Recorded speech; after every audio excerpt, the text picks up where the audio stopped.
खुदा के लोगों, खुदावंद यीशु मसीह के नाम में आपकी सलामती हो। खुदा आप सबको बरकत दे। आप जानते हैं कि हम रॉन्ग प्रैक्टिसेस और ख़ास तौर पर कल्ट्स एंड हेरेसीज, मसीह के कलाम के खिलाफ, किताब मुकद्दस के खिलाफ काम करने वालों को हाईलाइट करते रहते हैं और ये जनाब हमारी जिम्मेदारी है। कुछ लोग ऐसे हैं जनाब जो शिकंजे में हैं इब्लीस के। पंजाबी च कहते जिन्होंने लगता है कि जनाब डांस तो बगैर, पुट्ठे सीधे काम तो बगैर साडा जनाब रूहानियत ही पूरी नहीं है, तौर तरीका ही दुरुस्त नहीं है। लोगों को लगता जी तो जनाब बस फिर डांस करी जाओ, पैसे छापी जाओ। और मैनू ये दसो कि जिन्हों कलाम नहीं आता, मतलब कलामे मुकद्दस तो कोसों दूर ने, क्या डांस निजात देगा तुहानू? ईमान सुनने से पैदा होता है, सुनना मसीह के कलाम से।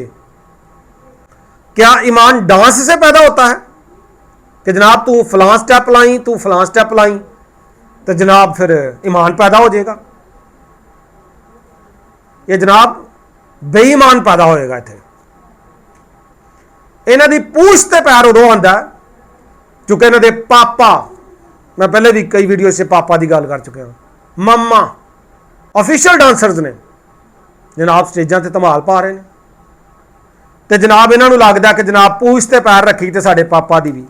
ये जनाब भावें तुहाडे पापा का भी पापा होए, जिहड़ा खुदा दे कलाम दे खिलाफ है, जिहड़ा खुदा दे कलाम दे खिलाफ है, पूछ ते पैर पूरा आना उहदे। इस गल नूं दिमाग च पा लो। लोगोस टीवी बिदात के खिलाफ आगाही देगा, बिदात के खिलाफ जहाद करेगा, जिथे गलत तालीम है लोगों को दसेगा। असीं ये नहीं कहते तुसीं नच नहीं सकते, नचो, कदी किते नचो, ठीक है। और जनाब पहले दी मेरी दी हुई कुछ टीचिंग्स ने, वीडियो लिंक भी दांगा था, लेकिन तुसीं ऐ सुनो प्रीवियस टीचिंग्स, खास तौर पर मुकद्दस दाऊद के बारे। और जनाब तुसीं कहंदे खुदा दे खादमां नूं पता ही नहीं है, और कहंदे जी ऐसे खादमीन पर अफसोस, क्योंकि आपको खुदा के कलाम का पता नहीं। उन खादमीन पे अफसोस, उन पासबानों पे अफसोस जो आपके और खुदा के दरमियान दीवार बन के खड़े हुए हैं।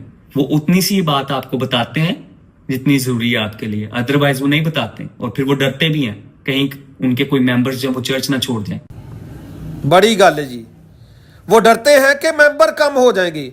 और बई जिथे डांस होंदा है ना जी, जिथे धमाल पैंदी है, कुड़ियां मुंडे नचदे ने, उत्थे मेंबर घटे नहीं जे कदी, उत्थे मेंबर वधदे जे। जिथे जिथे भी धमाल पैंदी है ना, उत्थे वेखियो हर हफ्ते मेंबर की तादाद वधदी है। ये घटनी ओदी है जिन्हें तुहानू मना करना है। वाह तुहाडी डिक्शनरी जनाब, वाह तुहाडी सोच। और फिर जनाब आ जाते हैं जी, आपने बाइबल मुकद्दस के 2 हवाला जात लिए पुराने।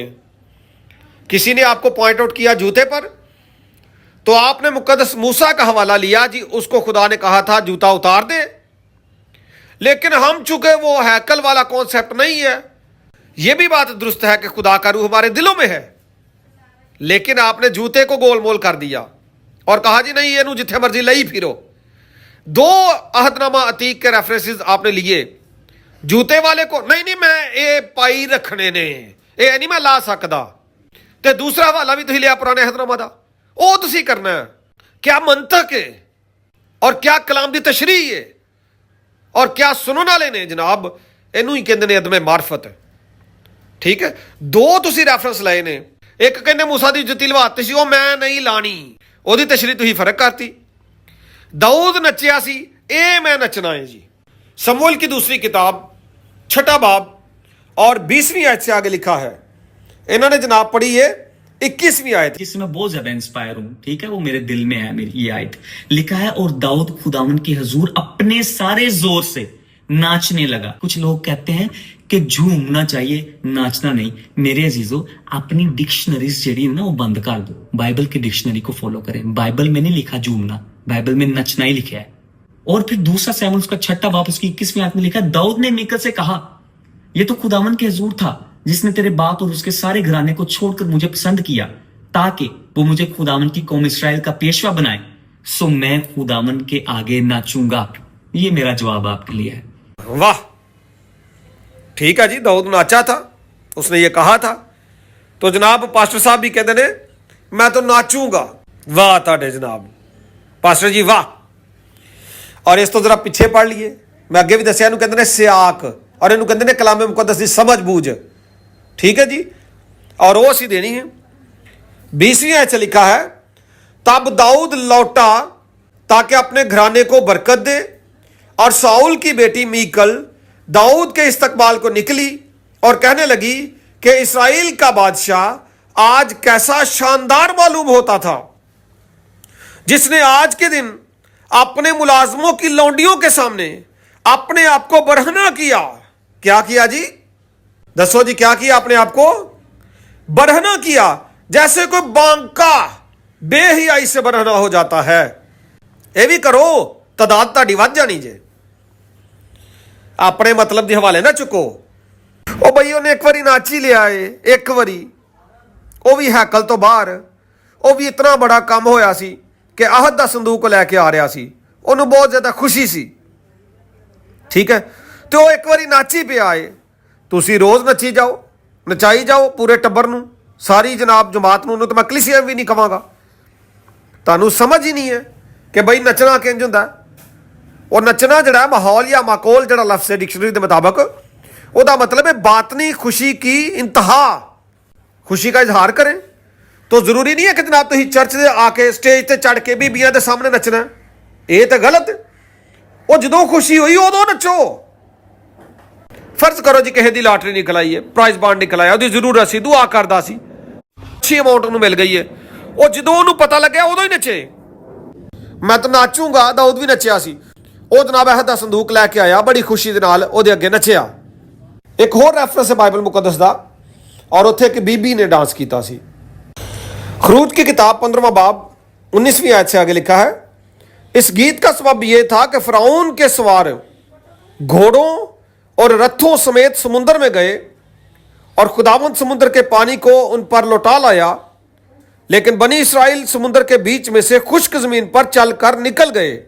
यह हुआ जी वाकया। उधर अहद का संदूक आया था, और इधर जब ये कौम जो है समुद्र के चिर जाने के बाद आगे बढ़ गई और पीछे जो है फिरौन उसके रथ जो है वो डूब गए, तब क्या लिखा है, तब हारून की बहन मरियम नबिया ने दफ हाथ में लिया और सब औरतें दफ लिए नाचती हुई उसके पीछे चली। ये है जी खुशी और वाकया। और मैं जो खास बात यहां पे भी है, औरत नाच रही है, पीछे उसके औरतें हैं। अगर कहीं पे आपको इंतहा दर्जे की बात नहीं खुशी हो, जैसा कि गुलामी मिस्र से निकली कौम और जैसा कि अहद का संदूक आया, बड़ी बड़ी खुशी जो होती है, यानी कौम जो पाकिस्तान में पिस रही है आज़ाद हो जाए, इनको एक अलग मुल्क मिल जाए, स्टेट मिल जाए, तो नाचते हुए जाएंगे जी, क्यों नहीं नाचेंगे। तो तुसी किथे किथे नची जाते बई, जिथे मौका मिलता है, खास तौर पर बीबियां दे लागे। मरियम जड़ी नबिया सी वो बीबियां च डांस कर रही है, एक बारी किया उन्हें बस। और जड़ा दाऊद है उन्हें भी एक बारी किया है, और उन्हें हैकल तो बाहर किया, खैमा इज्तमा तो बाहर किया, पाक तरीन मुकाम तो बाहर किया, पाक मुकाम तो बाहर किया। कुछ जनाब कलामे मुकद्दस नूं सीखण दी जरूरत है। मैं भी नहीं कहता तुसी डांस नहीं कर सकते, जो तुहानूं इंतहा दर्जे की बात नहीं खुशी है, तुसी खुश जे। इत्थे तो जनाब तुसी स्टेज ते हाथ कड़ा कड़ा खुश है, वो पहले एल्डर कोई डीकन ये वो पास्टर हाथ चुकते हैं, फिर सारी कलीसिया चुक लेते, अस सारे खुश हाँ। बाद च इन्हों को आके सुन लो, किसी के घर आटा को नहीं और हो रहा, कोई भैन भरा तो नाराज और हो रहा, किसी को 1000 दो मांग लो, कहेगा मैं तो मर गया, मेरे को है ही कोई नहीं। ठीक है, यानी खुशी को नहीं, उत्थे वेख्या वेखी हथ चुक दिता ते नाल नचना भी शुरू कर दिता। तो जनाबे आला जिथे लोग नचते जे ना, तुम वेखो दिन ब दिन उत्थे ग्रोथ होंदी जे। और जो साडे वर्गे लोग आवाज़ चुकते हैं ना, लोगों को डांटते हैं और कहते हैं जो करना कलाम के मुताबिक करो। मैं भी नच सकना, और मैं ऐसा किया भी है कई दफ़ा, लेकिन इंज नहीं किया कि बीबियां दे कोल जाके ठुमके लाई जाओ, तुहानूं कोई होर काम ही ना आए। हाँ खुश जे तुसीं करो, मैं अपने कमरे च कई दफ़ा खुश होवां तो खुदा की शुक्रगुजारी च कर सकना। और मैं कोई प्रोफैशनल डांसर भी नहीं हाँ।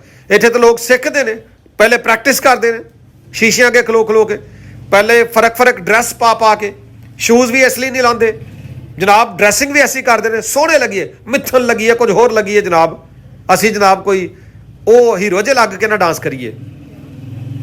ਤੇ ਜਨਾਬ ਇਹ ਡਾਂਸ ਜਿਹੜਾ खुदा ਨੂੰ पसंद नहीं है। और जनाब इस काम तो बचो। अजीज़ान, मेरी दरख्वास्त है कि आप खुदा के कलाम के मुताबिक चलें, खुदा के कलाम को पढ़ें, सुने, समझें, इस पर अमल करें। इसी में ज़िंदगी है। कभी आपको ज़रूरत पड़े तो ज़रूर नाचें, लेकिन हर इबादत में नाचना खिलाफ किताब मुक़द्दस है। Thank you so much.